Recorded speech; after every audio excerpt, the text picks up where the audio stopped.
मोदी उस नस्ल का प्राणी है जो आरएसएस के साथ मिलके किसी को नहीं छोड़ेगा। जो उसके साथ है उन्हें तो पूरी तरह से डसेगा ही डसेगा, जो उसके बाहर है वो उन्हें भी छोड़ने के उसमें नहीं है। यह नीतीश कुमार की पार्टी है, यह आपके पासवान की पार्टी है, ये जितने भी लोग हैं वाकई में अगर इस देश को और खुद अपने आप को बचाना चाहते हैं, अपनी राजनीति को बचाना चाहते हैं, एनडीए से बाहर हो जाना चाहिए, मोदी का साथ छोड़ देना चाहिए, इन्हें तत्काल ही काम करना चाहिए, तभी बचेगा देश। मोदी को सत्ता से बाहर करने के लिए इंडिया गठबंधन के साथ इलेक्शन कमीशन कितना गंदा घटिया काम कर रहा है, इससे ज्यादा कोई और सबूत चाहिए कि सुप्रीम कोर्ट का सिटिंग जज वो कह रहा है कि मैं नहीं दे सकता आपको ये दस्तावेज। तो जब आप नहीं दे सकते दस्तावेज तो ये प्रक्रिया आगे क्यों बढ़ रही है? इस प्रक्रिया को वहीं रोकना था, उसी कदम पे रोकना था। जब तक 28 तारीख का फैसला नहीं आता है हम लोग इस पे कोई कमेंट नहीं कर। सिर्फ इतना ही कह सकता हूं कि जिस तरह से अजीत अंजुम साहब ने एक एक सच्चाई दिखा के इलेक्शन कमीशन को और इलेक्शन कमीशन के जितने भी पदाधिकारी हैं, डीएम, एसडीएम, बीडीओ, इनको पूरी तरह से ऊपर से नीचे तक नंगा कर दिया और सच दुनिया के सामने दिखा दिया। सुप्रीम कोर्ट को केवल इन्हीं वीडियोस पर और दैनिक भास्कर के जो पत्रकार हैं उनकी जो रिपोर्टें हैं, सुमोटो एक्शन लेते हुए इलेक्शन कमीशन को टांग देना चाहिए। विपक्ष के वो लोग अगर इनका साथ नहीं दे रहे, वो मतलब इनके जो साथी हैं, यही है ना, इनके एनडीए के गठबंधन के जो साथी हैं, टीडीपी वगैरह, तेलुगु देशम उनकी जो पार्टी है, नायडू की, उसी के लिए कह रहे हैं ना आप। तो नायडू की पार्टी, नीतीश की पार्टी क्यों नहीं उनके साथ में? उनके साथ में है। अगर केवल एक लेटर लिखा है नायडू ने उसके लिए इलेक्शन कमीशन को, इससे लेटर से क्या होता है? अगर वाकई में देश को बचाना है, बचेगा वो भी नहीं, नायडू भी नहीं बचेगा। नायडू की भी सत्ता बचने वाली नहीं है। कभी वो सोच रहा हो कि मेरी सत्ता बच जाएगी, कुछ नहीं बचने वाला। मोदी उस नस्ल का प्राणी है जो आरएसएस के साथ मिलके किसी को नहीं छोड़ेगा, जो उसके साथ है उन्हें तो पूरी तरह से डसेगा ही डसेगा, जो उसके बाहर है वो उन्हें भी छोड़ने के उसमें नहीं है। तो ये जो आप कह रहे हैं ना, इनका ये जो तेलुगु देशम है या नीतीश कुमार की पार्टी है या आपके पासवान की पार्टी है, ये जितने भी लोग हैं वाकई में अगर इस देश को और खुद अपने आप को बचाना चाहते हैं, अपनी राजनीति को बचाना चाहते हैं, तो इन्हें तत्काल एनडीए से बाहर हो जाना चाहिए, मोदी का साथ छोड़ देना चाहिए, इन्हें तत्काल ही काम करना चाहिए, तभी बचेगा देश। और इन्हें तत्काल ही छोड़ के मोदी को सत्ता से बाहर करने के लिए इंडिया गठबंधन के साथ शामिल होना चाहिए। अगर देश को बचाना है, खुद को, देश को तो छोड़ो, ये खुद को भी अगर बचाना चाहते हैं, अपनी राजनीति को बचाना चाहते हैं। सर, सुप्रीम कोर्ट में इस मामले पर सुनवाई हुई और सुप्रीम कोर्ट खुद ये मान रहा है कि ये कहीं ना कहीं एनआरसी की तरफ जो है संकेत इसके देखे जा रहे हैं, लेकिन उसने आधार कार्ड की तो बात कही सुप्रीम कोर्ट ने कि आधार कार्ड जोड़िए, लेकिन रोक क्यों नहीं लगाई उसने, जब उसको लग रहा है कि इतना संगीन मामला है? ये बात निश्चित रूप से सुप्रीम कोर्ट से पूछनी चाहिए। सुप्रीम कोर्ट ये कह के अपने आप को जैसे अलग उसने कर लिया है कि हमसे स्टे नहीं मांगा गया, इसलिए हम स्टे की कोई बात नहीं कर रहे, स्टे नहीं मांगा गया और हमें कहा गया कि भाई इसको पूरी तरह से आप डिसाइड करें, इसलिए 28 तारीख लगाई गई है। लेकिन मैं इससे सहमत नहीं। हम कुछ भी कह रहे हो, वकील कुछ भी कह रहे हो, जब सुप्रीम कोर्ट के सम्मानित जज ये बात कह रहे हैं कि भाई जो 11 दस्तावेज हैं, इन 11 दस्तावेजों से आज तुम मेरे से मांगोगे तो मैं नहीं दे सकता तुम्हें, भाई मैं समझता हूं इससे बड़ी और क्या बात होगी। यानी इलेक्शन कमीशन कितना गंदा घटिया काम कर रहा है, इससे ज्यादा कोई और सबूत चाहिए कि सुप्रीम कोर्ट का सिटिंग जज वो कह रहा है कि मैं नहीं दे सकता आपको यह दस्तावेज। तो जब आप नहीं दे सकते दस्तावेज तो यह प्रक्रिया आगे क्यों बढ़ रही है? इस प्रक्रिया को वहीं रोकना था, उसी कदम पे रोकना था। खैर, ये ऑनरेबल सुप्रीम कोर्ट का उनका अपना फैसला है, उनका अपना मानना है। देखें 28 तारीख को क्या होता है। जब तक 28 तारीख का फैसला नहीं आता है हम लोग इस पर कोई कमेंट नहीं कर सकते। लेकिन जो स्थिति सामने है, मैं सिर्फ इतना ही कह सकता हूं कि जिस तरह से अजीत अंजुम साहब ने एक एक सच्चाई दिखा के इलेक्शन कमीशन को और इलेक्शन कमीशन के जितने भी पदाधिकारी हैं, डीएम, एसडीएम, बीडीओ, इनको पूरी तरह से ऊपर से नीचे तक नंगा कर दिया और सच दुनिया के सामने दिखा दिया। सुप्रीम कोर्ट को केवल इन्हीं वीडियोस पर और दैनिक भास्कर के जो पत्रकार हैं उनकी जो रिपोर्टें हैं, इसी को सुमोटो एक्शन लेते हुए इलेक्शन कमीशन को टांग देना चाहिए। मैं सीधे शब्दों में कह रहा हूं, इलेक्शन कमीशन को टांग देना चाहिए। वो जो ज्ञानेश कुमार गुप्ता है उसको, और बाकी जो और 2 हैं और जितने भी डीएम हैं, मैं नहीं समझता कि कोई किसी भी तरह की रहम के हकदार हैं।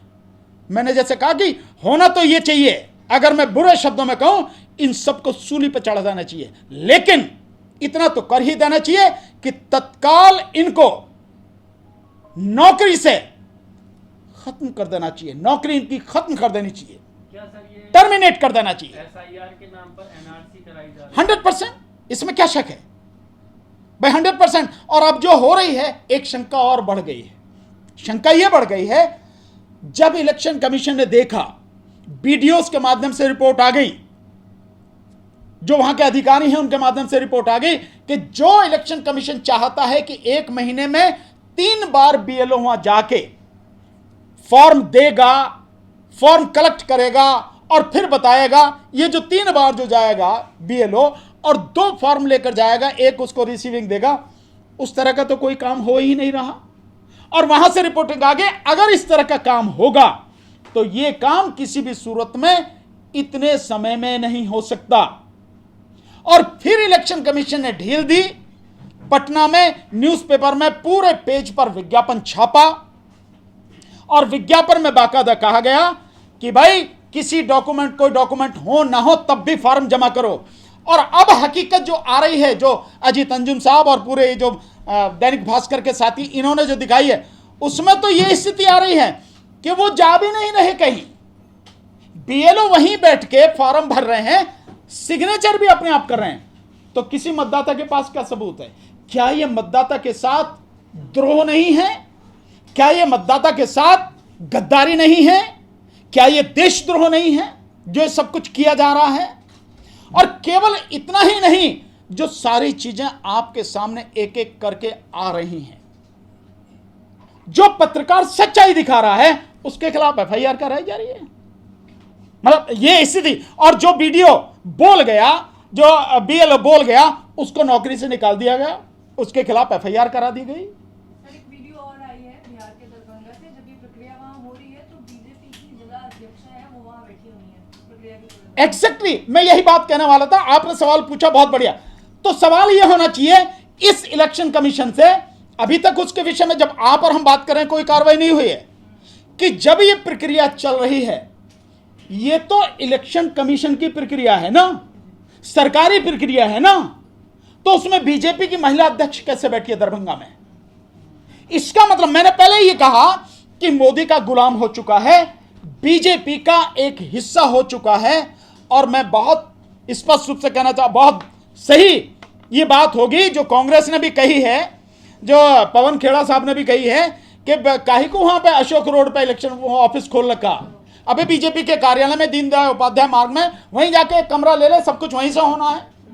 बिल्कुल सही बात, यही बात ये सिद्ध कर रही है कि इलेक्शन कमीशन में, बीजेपी में, आरएसएस में कुछ फर्क नहीं रहा।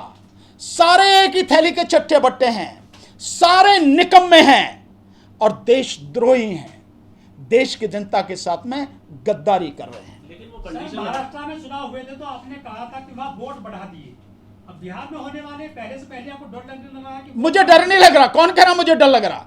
मुझे डर लग रहा, मेरी भाषा डर की है।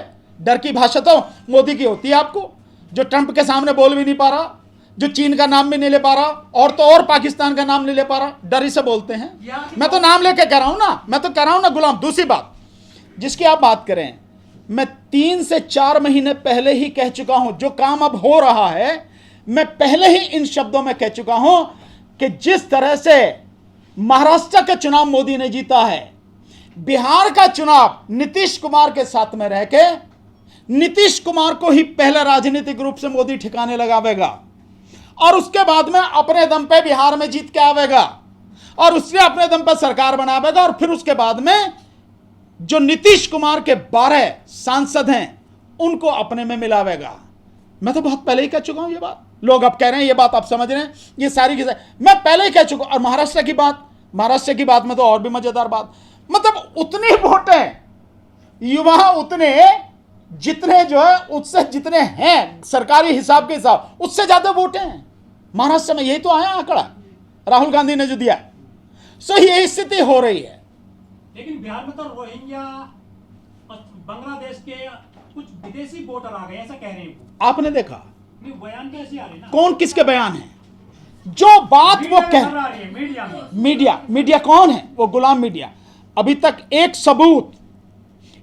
सबूत इस बात का नहीं मिला कि जो वोटर लिस्ट है उसमें एक भी रोहिंग्या है, बांग्लादेशी है या एक भी नेपाली है।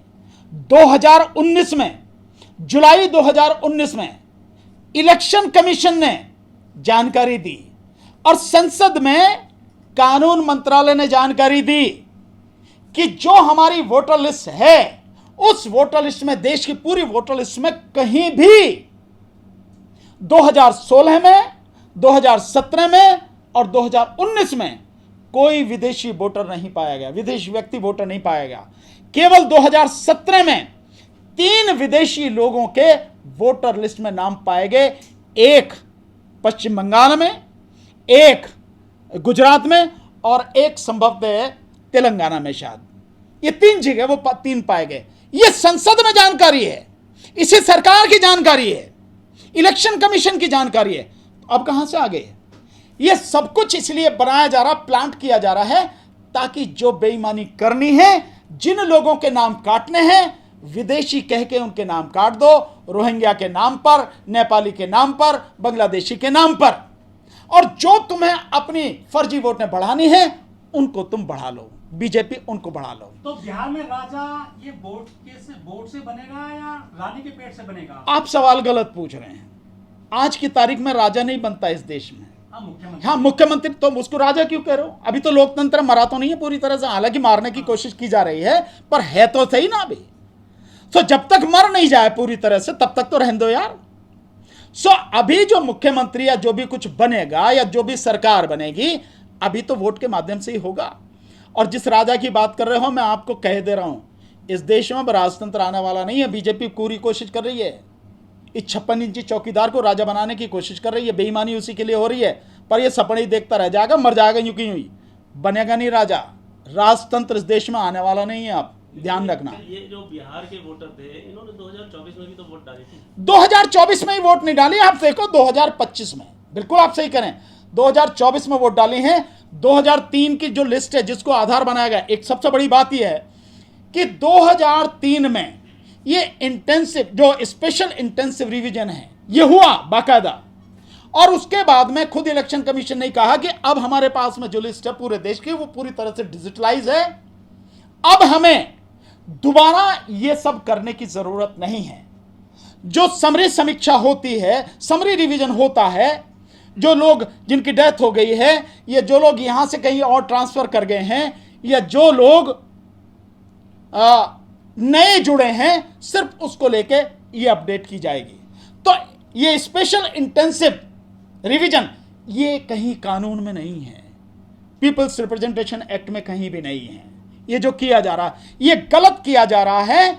और बावजूद इसके जनवरी में, इससे ज्यादा और क्या होगा? जनवरी में कौन था? ये ज्ञानेश कुमार ही तो था नहीं उसके साथ में, राजीव कुमार के साथ में। तो ये बैठा था ना, इसकी आंखों के सामने हुआ, ये भी सब उसके लिए जिम्मेदार है।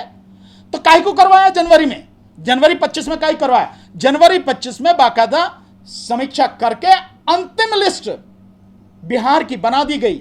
फिर काहे को आप स्पेशल इंटेंसिव रिवीजन कर रहे हो? आप, मैंने वही बताया वो क्यों किया जा रहा है, क्योंकि 2029 की तैयारी है। 2000 ये जो 25, 26 जो हो रहा है, 27 जो हो रहा है, इसकी तैयारी नहीं है, 2029 की तैयारी है। और 2029 की तैयारी के लिए मैंने जो बताया, अब औपचारिक रूप से जो बेईमानी करनी है, इस देश के संविधान को खत्म करने का काम करना, उसके लिए काम हो रहा है। सब कुछ उसी के लिए हो रहा है ताकि 2/3 से ज्यादा बहुमत लाया जा सके और वन नेशन वन इलेक्शन के माध्यम से आधे से अधिक राज्यों में बीजेपी सरकार बना सके और इस देश के संविधान को पूरी तरह से खत्म कर सके। सर, अभी तक आप ईवीएम को लेकर चलते रहे, आंदोलन करते रहे, इस बार आपने वोट लिस्ट पकड़ ली है, ये नया आपने मुद्दा लिया है इस बार बिहार में? नहीं, केवल वोटर लिस्ट नहीं पकड़ी है, वोटर लिस्ट पकड़ी है, यह बात सही है। अब हम इलेक्शन कमीशन की भी गर्दन पकड़ेंगे, मैं बहुत सीधे शब्दों में कह रहा हूं। और रही ईवीएम, तो मैं जानता हूं ईवीएम के माध्यम से कैसा खेल हो रहा। लेकिन अब जो हम आंदोलन करेंगे, इस इलेक्शन कमीशन, इस गद्दार इलेक्शन कमीशन की जितनी भी गद्दारियां इस देश के साथ में हैं, देश के इलेक्टोरल के साथ में हैं, उन तमाम को लेकर अब लड़ाई लड़ेंगे। वो चाहे वोटर लिस्ट में गड़बड़ी का मामला हो, वोटें काटने का मामला हो, फर्जी वोटें जोड़ने का मामला हो, चाहे अधिकारियों के माध्यम से गुंडागर्दी करके अपने हारे हुए कैंडिडेट को जिताना और जीते हुए विपक्ष के कैंडिडेट को हराना, चाहे वो हो, चाहे ईवीएम हो, और चाहे जितनी भी चीजें हों, अब हर चीज को अब इलेक्शन कमीशन को पूरी तरह से सामने लेके अब लड़ाई होगी, जिसके लिए मैंने कहा कि 15 अगस्त के बाद में हम व्यापक तरीके से घोषणा करेंगे कि कब कैसे पूरे देश में राष्ट्रव्यापी आंदोलन होगा। आप लगातार ये कहते रहे कि ईवीएम के द्वारा चुनाव मैनिपुलेट किए जाते हैं, धांधली की जाती है, तो अगर ऐसा चुनाव आयोग कर सकता है तो वोटर लिस्ट से लोगों को बाहर निकालने की क्या जरूरत है? नहीं, निश्चित रूप से। लेकिन जब इतनी बुरी तरह से आंदोलन हुआ, आप देखेंगे 2024 के पहले जबरदस्त आंदोलन हुआ और लोगों की कल्पना में नहीं था, हम भी नहीं सोच सकते थे कि आंदोलन का कितना असर है, पर हमने जाके देखा जमीन पर बहुत जबरदस्त। वो सब उसके लिए आप सारे लोग धन्यवाद के पात्र हैं। ये आपकी बदौलत हुआ, आपके माध्यम से, सोशल मीडिया के माध्यम से इतना जबरदस्त हल्ला ईवीएम के खिलाफ मचा, सरकार की टांगें कांप गई और फिर वो दूसरे रास्ते भी तलाशने लगी।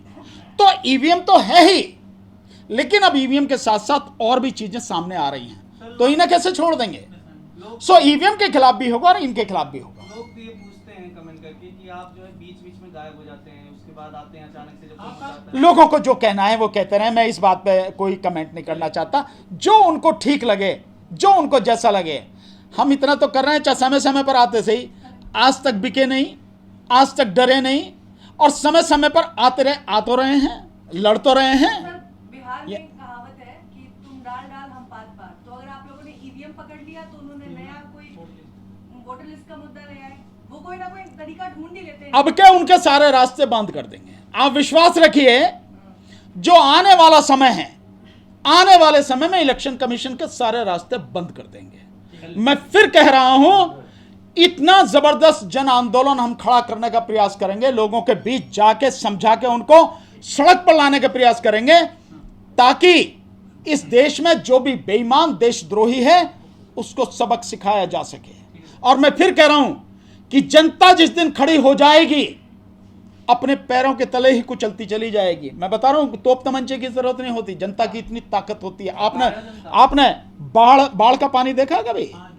पानी ही होता है, सिर्फ पानी, लेकिन कुछ नहीं छोड़ता। जब बाढ़ आती है तो अच्छे सब जो भी उसके सामने आता है सबको मिट्टी में मिलाता चला जाता है। पत्रकार अजीत अंजुम ने सुप्रीम कोर्ट से गुहार लगाई है चुनाव आयोग की धांधली को लेकर, क्या कुछ लग रहा है, क्योंकि आप सुप्रीम कोर्ट के वकील? नहीं, मैंने बिल्कुल कहा, मैंने अभी कहा कि पत्रकार, आप थोड़ा सा लेट हो गए, मैंने बिल्कुल कहा कि अजीत अंजुम साहब की जो पत्रकारिता है, उन्होंने जिस तरह से पूरे इलेक्शन कमीशन को, उसकी पूरी मशीनरी को, डीएम, एसडीएम, बीडीओ, इन सबको नंगा कर दिया सबूतों के साथ।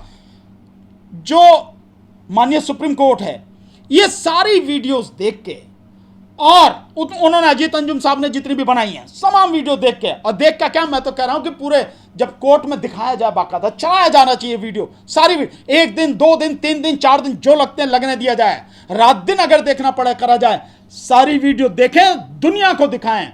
और साथ में जो उसके दैनिक भास्कर ने जो रिपोर्टिंग की है, उन सबको लेकर बाकायदा सुमोटो एक्शन लेके इलेक्शन कमीशन को टांग देना चाहिए। तीनों के तीनों इलेक्शन कमीशन है ना, पूरा टांग देना चाहिए सारे अधिकारियों को। सवाल था कि क्या सच में आपको लगता है कि सुप्रीम कोर्ट इस पूरे मामले पर कोई कार्रवाई करेगी? नहीं, मैं कैसे कह सकता हूं सच में करेगी नहीं करेगी? मैं तो ये कह सकता हूं सुप्रीम कोर्ट के पास में पावर है, सुप्रीम कोर्ट सुमोटो एक्शन लेके सब कुछ कर सकती है। आर्टिकल 142 में इतनी पावर है, जो चाहे कर सकती है, न्याय हित में जो चाहे सुप्रीम कोर्ट कर सकती है, करे सुमोटो एक्शन लेके।